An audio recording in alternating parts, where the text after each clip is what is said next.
Welcome back to UCF Mike's Top 5. I'm your host, UCF Mike. Each week, I'm going to bring you a new UCF-related topic for us to discuss and debate.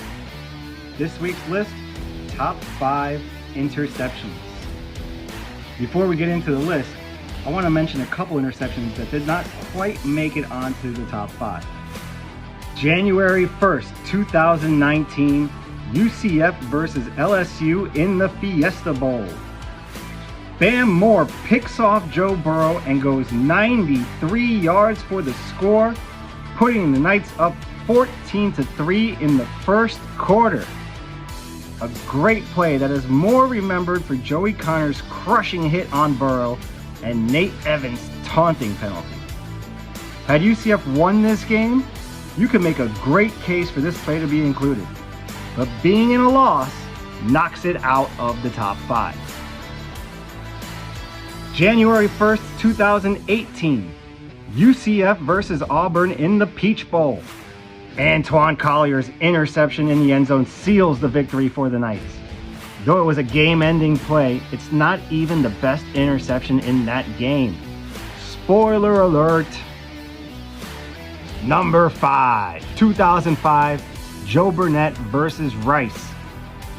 The Knights went winless in 2004, and at the start of the 2005 season, we're in the midst of a 17-game losing streak. That is until they beat Marshall 23-13, and the fans responded by tearing down the goalposts at the Citrus Bowl. The Knights went on to win 8 games in 2005, in one of the greatest turnaround seasons in college football history. In the regular season finale, the Knights needed a win to clinch the Conference USA East Division. It was true freshman smoking Joe Burnett that came up with the interception, punching the Knights' ticket to their first conference championship game, an eventual first bowl game appearance. Number 4, 2013, Jordan Ozerites versus South Florida. The Knights were on the wrong side of the War on I-4 rivalry when it began, losing the first 4 meetings from 2005 to 2008. After a 4-year hiatus, the blood feud resumed in 2013. In a game where the Knights were heavy favorites against a 2-win USF team, sloppy play and turnovers kept the game close throughout. With just under 5 minutes to play, Blake Bortles connected with Rashad Perriman on a 52-yard bomb to give the Knights the lead. But with South Florida threatening to win or tie the game in UCF territory, it was Jordan Ozerites who stepped in front of Mike White's pass to clinch UCF's first victory over their hated rivals in the War on I-4. Number 3, 2000, Davin Bush versus Alabama.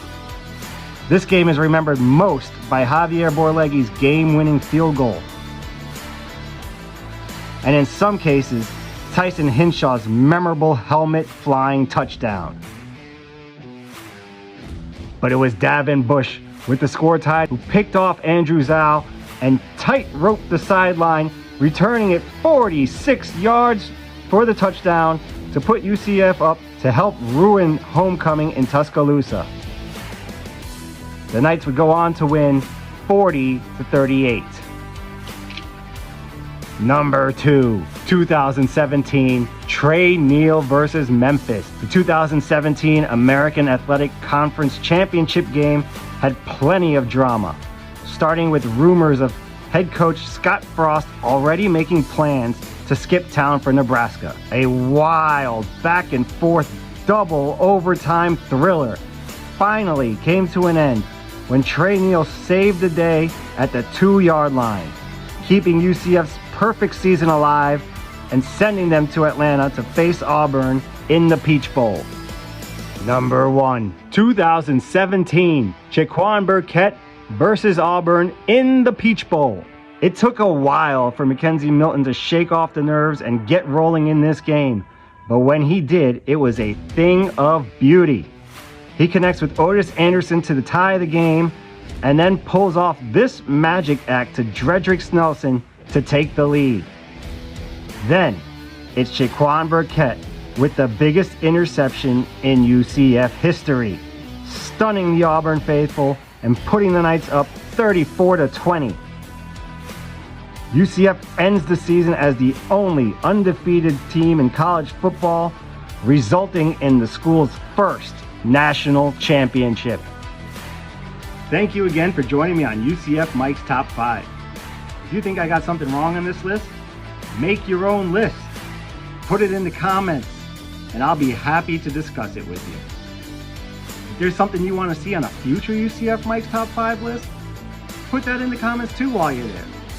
Until then, I'm UCF Mike, and I'll see you next week on UCF Mike's Top 5. Go Knights, charge up.